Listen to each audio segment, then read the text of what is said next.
మరి ఒక కార్యక్రమం తీసుకుంటున్నాం. ఇప్పుడు ఉదయం స్టార్ట్ చేసేదా, ఉదయం స్టార్ట్ చేసి మరి ఈ టైంకి వచ్చినప్పుడు అటెండెన్స్ ఫుల్ ఉన్నారు. మరి ఇంత గడవతుంది మీ సమస్యల మీద మాట్లాడుకోవడానికి పొందుతున్నారంటే అంటే మీది ఎంత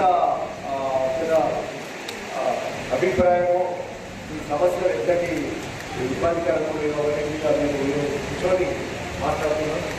సరే, చాలా సంతోషం. ఈ ఆర్ఎంపీ డాక్టర్లకు సంబంధించి మీ సమస్యల మీద మాట్లాడాల్సి వచ్చినప్పుడు ఇది ముఖ్యంగా అంటే గత కొన్ని దశాబ్దాల నుంచి చూస్తే ఎక్కడైనా గ్రామాలలో ఎంబీబీఎస్ డాక్టర్లు అయితే లేకూడదు. ఈరోజు కూడా అన్ని గ్రామాలలో ఉన్నారు ఎంబీబీఎస్ డాక్టర్లు. మరి ఆ ఊరిలో ఎవరు ఇవ్వాలి వైద్యం?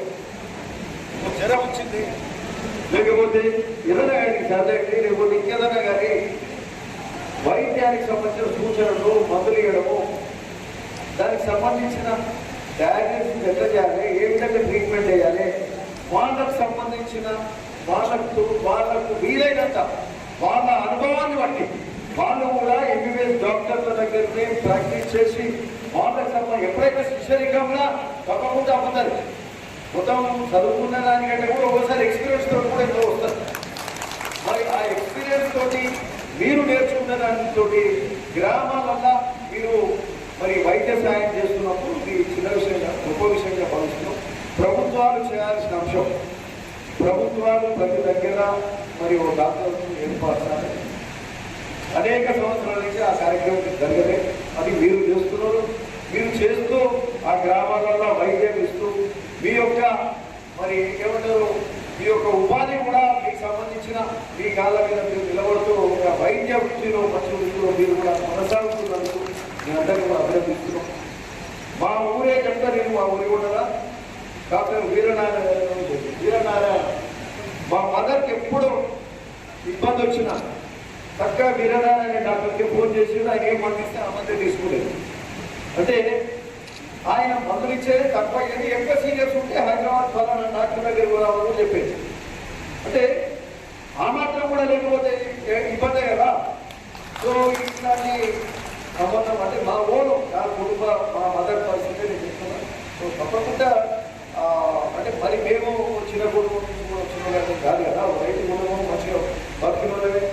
ఇంకా మరీ ఇంకా పేదోడైతే ఎక్కడ వాళ్ళు ఆ పరిస్థితే మేము ఒక ఆరోగ్య డాక్టర్ దగ్గర పోయినట్టే. సో అంటే ఆడ ఉన్న పరిస్థితులలో అక్కడ ఉన్న స్థితిగతుల వల్ల ఆరోగ్య డాక్టర్లను ఆశ్రయిస్తారు, వాళ్ళతోటి వైద్య సేవలు అందించుకుంటారు. వాళ్ళతో చాలా మంది కూడా మంచిగా. కాబట్టి ఇది ఒక మంచి ఉంటే సరే. ఈ ప్రొఫెషనల్ రైవల్రీ అనేది వచ్చినప్పుడు మరి ఐఎంఏనా ఇండియన్ మెడికల్ అసోసియేషన్ డాక్టర్స్ దీనికి కొంత చూపెట్టడం కూడా అది కరెక్ట్ కాదు. కాకపోతే మీకు నాడు డాక్టర్ వైఎస్ రాజశేఖర రెడ్డి గారు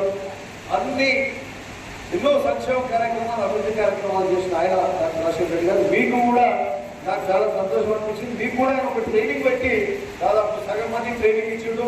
మీది సర్టిఫికేట్ వచ్చే లోపల ప్రభుత్వాలు మారినాయి అలా పట్టించుకోండి.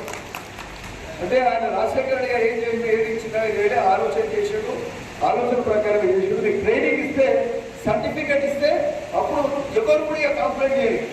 అంతే కదా, ఇక ఒకటిగానే మీరు ఇట్లా చేస్తున్నారు అట్లా చేస్తున్నారనే అపవాదం రాకుండా మీకు ఒక ట్రైనింగ్ ఇచ్చి చేసే కార్యక్రమం రాజశేఖర రెడ్డి గారు చేసి దాన్ని తెలంగాణ గవర్నమెంట్ కూడా పట్టించుకోండి. సో ఇది అంటే ఇది ఎట్లా ఉంటుందంటే సరే RMP registered medical practitioners, registered medical are rural medical practitioners, గ్రామీణ వైద్యులు దీనికి సంబంధించి మీరు డాక్టర్ల దగ్గర నేర్చుకొని వాళ్ళ దగ్గర పనిచేసి వాళ్ళతో పాటు పనిచేసి కాంపౌండర్ కానీ హెల్పర్ల కానీ పనిచేసి మీరు మీ వృత్తి చేసుకొని మీరు గ్రామీణ డాక్టర్గా మీరు బాధ్యత నిర్వహిస్తున్నప్పుడు దానికి ఒక ట్రైనింగ్ అనేది ఉండి ఒక సంవత్సరం పాటు ట్రైనింగ్ ఇస్తే ఇంకా బాగా చేయగలుగుతారు, వైద్యం చేయగలుగుతారు. అది కూడా ఆ వైద్యము మీరు 8వ వార్షికోత్సవ మహాసభ భువనగిరి జిల్లా, నల్లగొండ జిల్లా సంయుక్తంగా కలిసిన సుస్థ గ్రామీణ వైద్యుల సంఘం. ఇది నిర్విరామంగా ఆర్ఎంపీల శ్రేయస్ కొరకు పోరాడుతున్న సంఘం.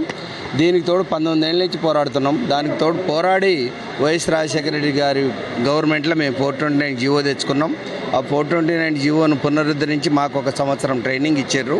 ట్రైనింగ్ ఇచ్చిన వాళ్ళకి 28,000 మందికి ఇచ్చారు. 50,000 మంది ఆర్ఎంపీలు ఉంటే 28,000 మంది ట్రైనింగ్ పూర్తి చేసిన వాళ్ళు ఉన్నారు.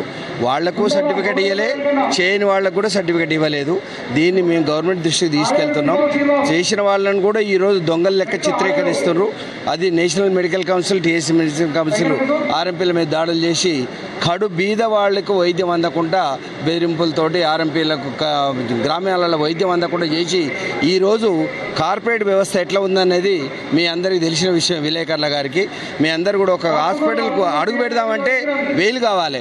మా దగ్గరకు వస్తే 100-50 తోటి వైద్యం అవుతుంది. రేపు పైసలు ఉన్నా లేకున్నా ఇలా గ్రామీణ వైద్యాలు చేసి వాళ్ళ ఆరోగ్యం ఆ రోజు మాత్రం చేస్తున్నాం.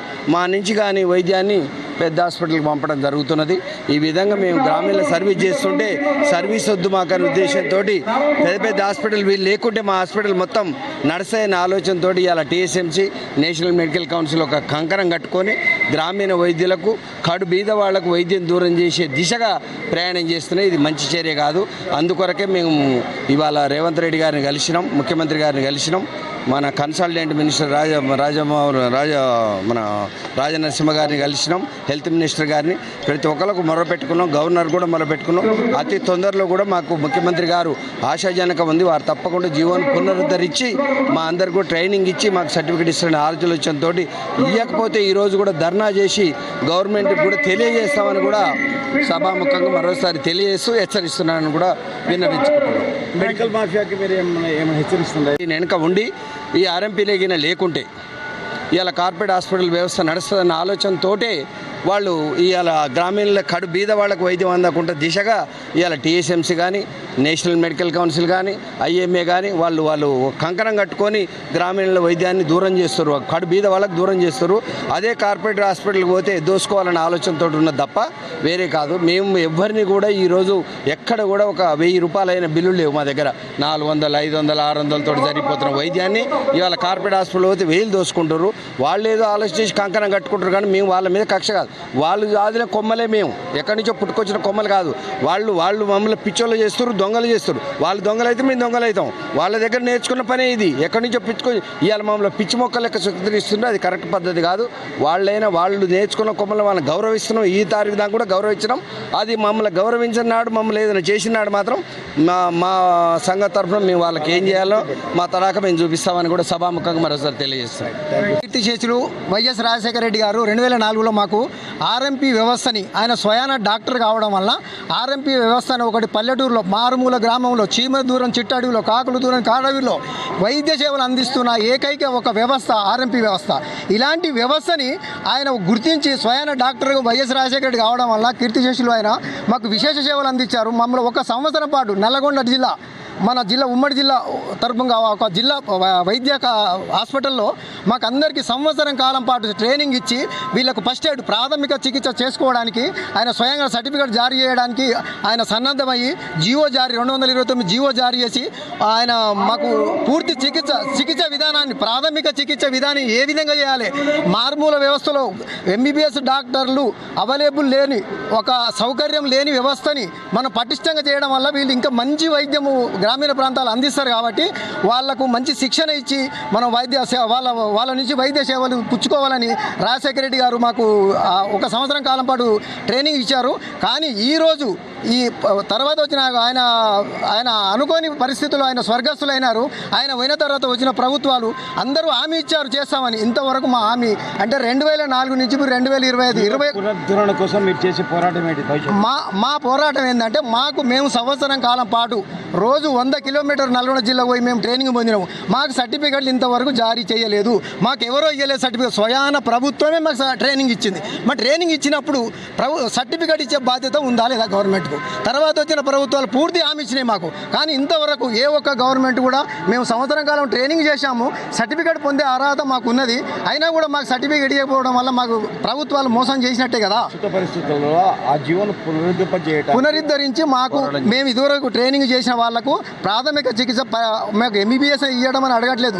ప్రాథమిక చికిత్స చేసుకోవడానికి మాకు సర్టిఫికేట్ ఇవ్వాలి. మేము సర్టిఫికేట్ అర్హత ప్రాథమిక చికిత్స చేయడానికి అర్హత గల సర్టిఫికేట్ ఇవ్వాలి. ఆ జీవోను పునరుద్ధరణ తీసుకొని ముందుకు పోతారా అంటున్నా? ముందుకు పోతున్నాం మేము. ఒకవేళ కాకుంటే మేము దేనికైనా సిద్ధం, పోరాటానికైనా సిద్ధం అని చెప్పి మేము ప్రభుత్వాలను అర్థిస్తాం. అది